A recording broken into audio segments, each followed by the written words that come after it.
Last, in an effort to remedy some of the personnel hardships brought on by those who spoke out in the past, FLEO recommends that TSA conduct retroactive case reviews of past whistleblower cases within the agency. Brave Air Marshals such as Frank Terreri, who's here today, as well as Robert MacLean and others, were punished in 2005 and 2006, prior to Director Bray coming on, for blowing the whistle on past FAM policies that endangered the public. At the same time, FLEO executive management, in the height of its hypocrisy, continued to televise false bravado news segments that publicized Air Marshal operational protocol. I appeal to this committee to support all efforts to review these cases and return them, those who were victimized, to full flying duty. For 5 minutes, the gentleman from New Jersey, Mr. Pasquarello. Thank you, Mr. Chairman. Mr. Bray,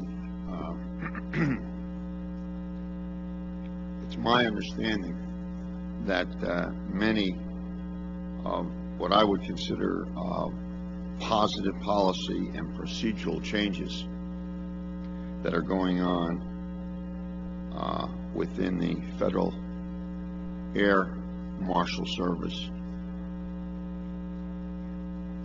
that deal with the workforce were brought to light by air marshals. In fact, some of those air marshals blew the whistle, voiced their concerns about past policies and past actions. Many of these same air marshals found themselves enmeshed in legal battles following their revelations. In October of 2007, a couple of years ago, in your seat sat TSA Administrator Kip Hawley, and I asked him about Federal Air Marshal Robert MacLean's termination, because he blew the whistle.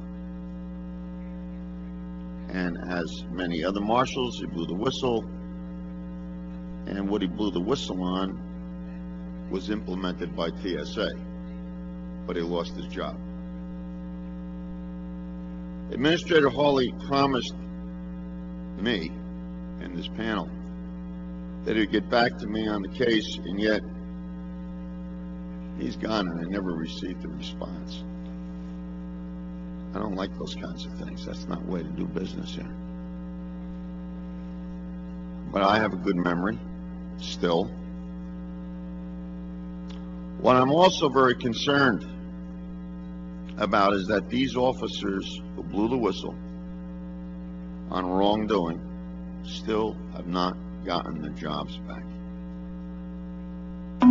I've read the pronouncements of the Merit Board, I've read the pronouncements of the TSA. These folks still did not get their job back. 3 years after the fact, we're going on 4 years, and we're here.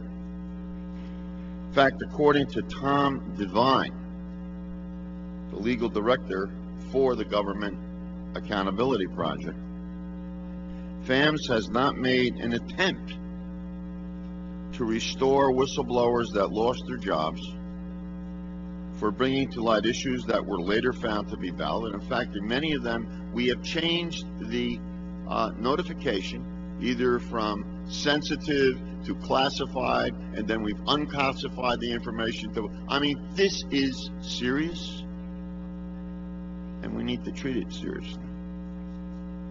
I find this completely unacceptable, and I'm sure you do too, Director Bray. Even in the face of progress you've made, and you have made progress, and I congratulate you. After having been terminated for doing the right thing, shouldn't these folks be restored in their jobs?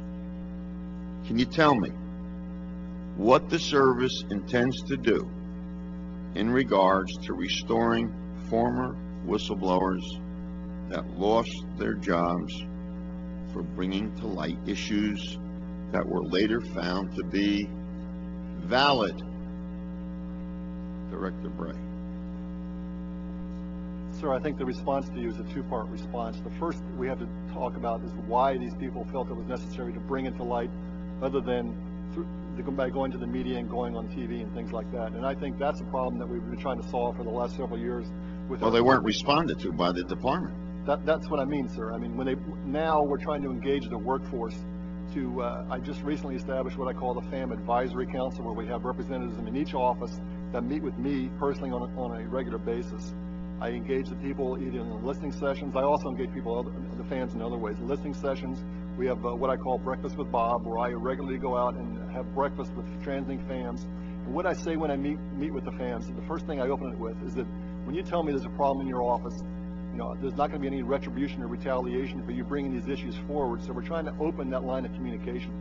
And if we have any whistleblowers that come forward now, we just finished a training period with all of our frontline supervisors with the EEO. We actually had the Office of the Equal Employment and Opportunity Commission come in and provide training for all of our frontline supervisors on EEO matters, discipline matters, and whistleblower matters. So we're trying to push that down from the top down to our frontline supervisors who are dealing with the fans every day. So we're engaging everyone much more than we did in the past. So that's one thing. As far as the whistleblowers, we fully support all the rights and the privileges they have under the Whistleblower Protection Act. And once their cases now, sir, as you know, are in the legal system. So I'm encumbered from making any comment on that until those cases are resolved. But I think we've really tried to outreach to our people now to solve the problem of why they felt it was so necessary to whistleblow in the first place. There's one way to get them out of the judiciary system, and that is to give them their jobs back. Pure and simple. The only reason why this is before the courts is because the department did not give them back their jobs, and they deserve to have their jobs back. Thank you. Thank you, Mr. Pasquale. The chair now recognizes my good friend from Pennsylvania, Mr. Dan.